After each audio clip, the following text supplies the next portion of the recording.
नमस्कार दोस्तों, अपनी बातों चैनल में आपका स्वागत है।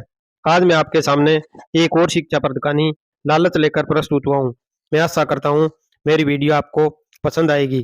प्लीज मेरे चैनल को सब्सक्राइब करें। मादापुर नामक गांव में रहने वाला राजैया धनी व्यक्ति था।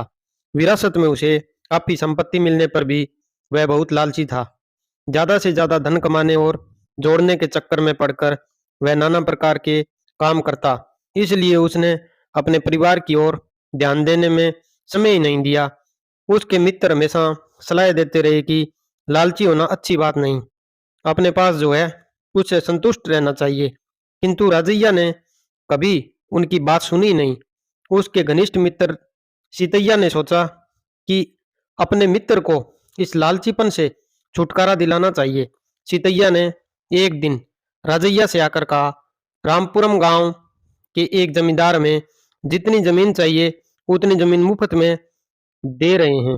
यह सुनते ही राजैया को अब एक मिनट के लिए ही रुकने की इच्छा नहीं हुई। तुरंत अपने मित्र के साथ जमींदार के गांव पहुंचा।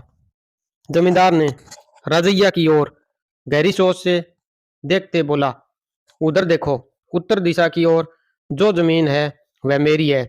सूर्यास्त से पहले जितनी दूर तुम चलकर वापस आओगे उतनी जमीन तेरी होगी, लेकिन शर्त यही कि तुम्हें सूर्यास्त तक वापस आ जाना होगा। अभी दोपहर हो गया है, इसलिए कुछ खाकर आराम करने के बाद जा सकते हो।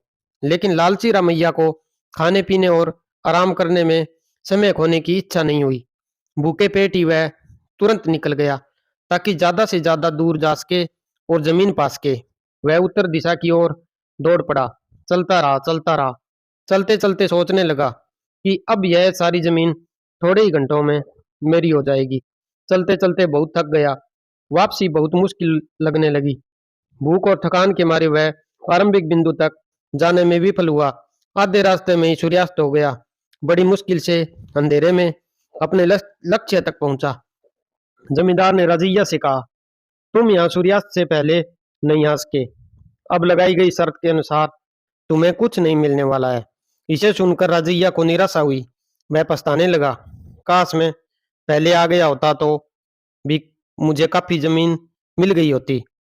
थोड़ी देर के बाद उसे खुद अपनी गलती समझ में आई। सच तो यह है कि मेरे लालच ने मुझे सच्चाई को पहचानने ही नहीं दिया।